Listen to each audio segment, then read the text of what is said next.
Eu tenho nos últimos dias postado nas redes sociais frases do grande pregador batista norte-americano Martin Luther King, que foi líder no seu país na luta pelos direitos civis dos negros. E essas declarações são extraídas desse livro aqui, ó, que é a sua biografia, lançada no Brasil pela editora Zahar. Hoje acordei de manhã com vontade de ler as Sagradas Escrituras e ter alguma literatura devocional que me aquecesse o coração, que me aproximasse mais de Deus. E voltei para a biografia do Martin Luther King. Eu fiquei tão impactado com o que ele falou, com um trecho da sua biografia que é intitulado Carta da Cadeia de Birmingham. É algo tão atual e que eu vejo tão presente do ponto de vista das queixas que jovens me têm apresentado com respeito à sua relação com suas igrejas locais, que eu falei, cara, eu vou ler esse trecho da carta que apresenta as crises de Martin Luther King com as igrejas do seu tempo, e eu vou fazer isso logo. Tanto é que eu estava totalmente descabelado, eu falei, vou botar um boné e não vou perder a oportunidade, o desejo de momento de compartilhar esse material precioso e que vai ajudá-lo, eu não tenho a mínima dúvida, a se perceber como alguém que não está sozinho nas suas inquietações com relação à igreja. E uma inquietação que pode vir acompanhada, sem a mínima dúvida, de um forte compromisso com essa mesma igreja, com a luta pela sua reforma, a fim de que a Igreja de Cristo exerça um papel mais significativo na história do nosso país no que tange a luta pela justiça social, a diminuição do fosso entre abastados e pobres, a reforma das nossas prisões, a diminuição das mortes violentas nas nossas cidades, cujas ruas estão banhadas de sangue, entre tantos outros males mais históricos, endêmicos, culturais, que nos envergonham perante as demais nações. A igreja, conforme diz o Martin Luther King, não pode ser eco, não pode estar repetindo o que as pessoas estão falando do lado de fora, ela tem que ser voz profética. E olha o que ele declara aqui num trecho dessa carta extraordinária. A despeito, porém, dessas notáveis exceções, ele está falando de umas poucas pessoas que ficaram ao seu lado, membros de igrejas, lideranças evangélicas e que o apoiaram na sua luta, no seu combate contra a segregação racial. Olha o que ele diz. Devo honestamente reiterar que tenho ficado desapontado com a igreja. Não estou dizendo isso como aqueles críticos negativos que sempre conseguem encontrar alguma coisa errada na igreja. Digo isso como um ministro do Evangelho que ama a igreja, que se nutriu no seu peito, que tem sido sustentado por suas bênçãos espirituais e que permanecerá fiel a ela enquanto a corda da vida continuar se esticando. Quando fui subitamente catapultado à liderança do protesto dos ônibus em Montgomery, Alabama, alguns anos atrás, achei que seríamos apoiados pela Igreja Branca. Achei que os pastores, padres e rabinos brancos do Sul estariam entre os nossos mais fortes aliados.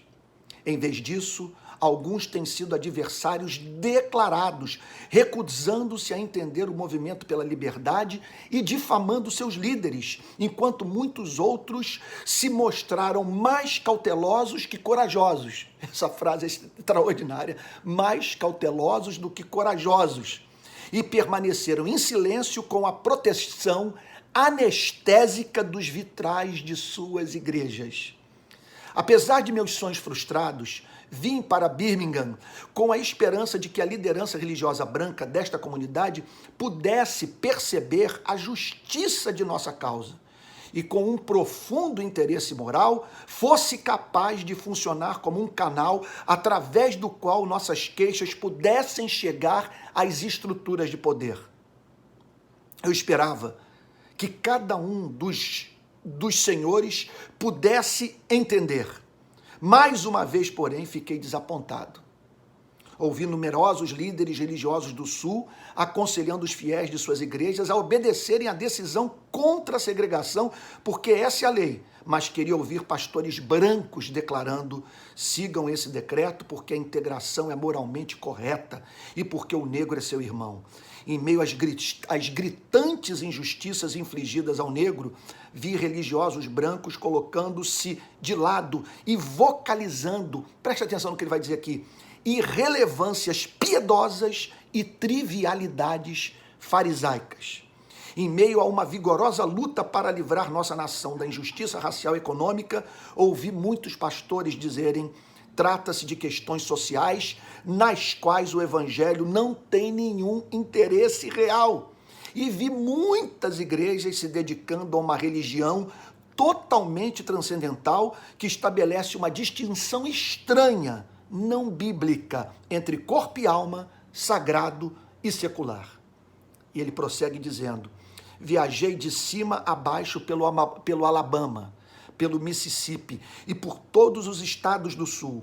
Em dias abafados de verão e frescas manhãs de outono, observei as belas igrejas do sul com suas torres elevadas apontando para o céu.